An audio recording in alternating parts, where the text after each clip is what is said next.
Welcome back to MidPoint. Former NYPD officer and investigative blogger John Cardillo joins us.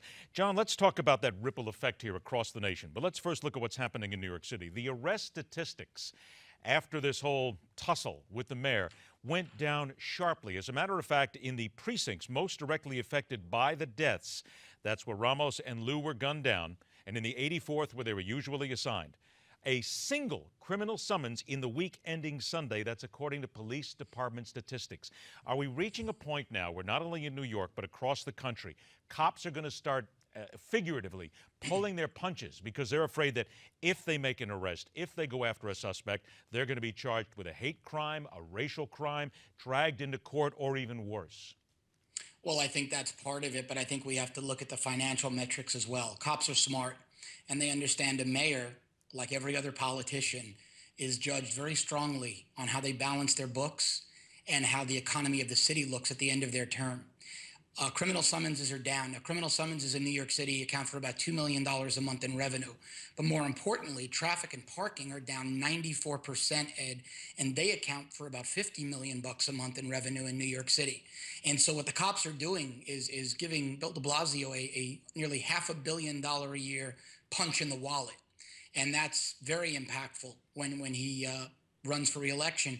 And I do also think it's what you mentioned. I think that there is a bit of it that's a concern about how they're going to be put under a microscope after taking appropriate police action. So now, what becomes that appropriate police action, and how do we overcome that? Because I have talked to officers in 6 different cities across America. Each one of them told me the same thing. We are not afraid, but concerned that now whatever we do is going to be seen as racist, sexist, or we're doing something against the law and we're going to lose our jobs. How do we then get over that? Because there's people in this country right now who potentially see the cops on their beat not doing their job, not because they don't want to, but because they're afraid of the repercussions. Yeah, and you must be speaking to the same cops I am, because I'm hearing exactly what you're hearing from the men and women on the ground. I think it starts with their politically elected leadership, and they really have to now come out. The Bill de Blasios of the world, these politicians that have pandered to the far left, that have engaged in this incendiary rhetoric, need to apologize and need to do 180s. They really need to reverse what they've said and need to reinforce the need for police, the importance of the police, and most importantly, the respect for police. Because like you say, in the neighborhoods that need the police the most, those neighborhoods are the ones where the police are shutting down out of this concern that they might lose their job. And the good residents of those neighborhoods are being the ones affected. You know, public safety is the real victim here. It's not the police or the mayor. Well, we're also dealing with, and you mentioned the word respect, but what about the respect from the general public? Because, again, there is a feeling in the general public that there are bad cops out there. And come on, YouTube is filled with the videos of cops doing exceptionally stupid things to people over really minor incidents. Isn't it also endemic, doesn't it also fall on the cops and the cop unions to start to weed out the rats in this business? There's not many of them, but get the bad eggs out of here, kick them to the curb as quickly as you can, and prove to people that we're not here to protect each other, which people already think that that's what's happening, but we're here to protect the public.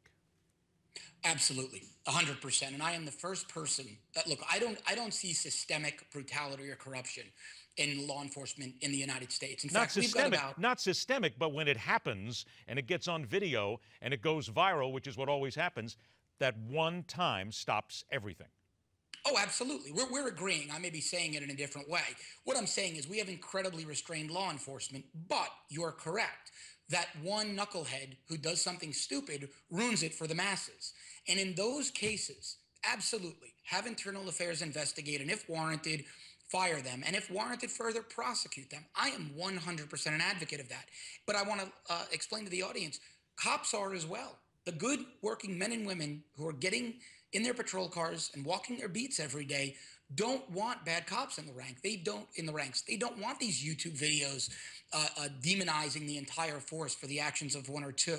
So they're behind this concept as well, and the media is not reporting that. But it's also tough, you will admit, 30 seconds that we have left here, that when a cop does something incredibly stupid to a citizen, it takes weeks, months, or years before that cop is really punished or kicked out of the job. I think that says something to black, white, male, female, whatever, across the board, that protection racket between the bad cops is still in force.